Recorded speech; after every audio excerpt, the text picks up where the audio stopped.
BJP ఉన్నంతకాలం రిజర్వేషన్లు కాపాడుతామన్న ప్రధాని మత ప్రాతిపదికన రిజర్వేషన్లు కల్పించబోమని కాంగ్రెస్ ప్రకటించగలదా అని సవాల్ చేసిన మోదీ.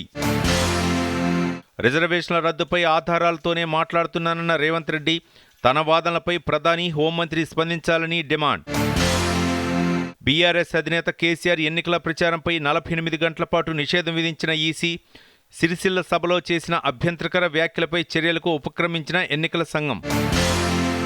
తన ఎన్నికల ప్రచారంపై ఈసీ నిషేధం విధించడంపై స్పందించిన కేసీఆర్, కాంగ్రెస్ విధానాలు, హామీల అమల్లో వైఫల్యాన్నే తాను ప్రశ్నించానని వెల్లడి. తెలంగాణలో లోక్సభ ఎన్నికల పోలింగ్కు ఏర్పాట్లు పూర్తి, రేపటి నుండి హోమ్ ఓటింగ్ నిర్వహిస్తామన్న సీఈఓ వికాస్రాజ్. హైదరాబాద్లో మాధవీలతకు మద్దతుగా అమిత్ షా ప్రచారం, బీజేపీకి 400 సీట్లు దాటాలని, అందులో హైదరాబాద్ ఉండాలని పిలుపు. అమిత్ షా ఫేక్ వీడియో పూర్తి బాధ్యత రేవంత్ రెడ్డిదేనన్న కిషన్ రెడ్డి, ఫేక్ వీడియోలో ఎవరి ప్రమేయం ఉన్నా ఓచలు లెక్కపెట్టక తప్పదని హెచ్చరిక. తెలంగాణలో పోలింగ్ సమయాన్ని పొడిగించిన ఎన్నికల సంఘం, రాజకీయ పార్టీల విజ్ఞప్తి మేరకు మే 13న సాయంత్రం 6 గంటల వరకు కొనసాగనున్న పోలింగ్. బీఆర్ఎస్కు రాజీనామా చేసిన మాజీ మంత్రి ఇంద్రకరణ్ రెడ్డి కాంగ్రెస్ పార్టీలో చేరుతున్నట్లు ప్రకటన.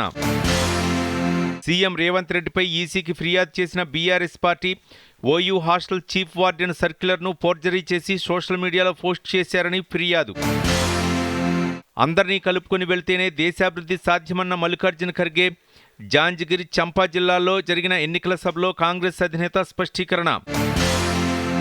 దేశంలో తీవ్రవాద కార్యకలాపాలను అరికట్టి శాంతి భద్రతలను పరిరక్షించడమే ప్రభుత్వ లక్ష్యం.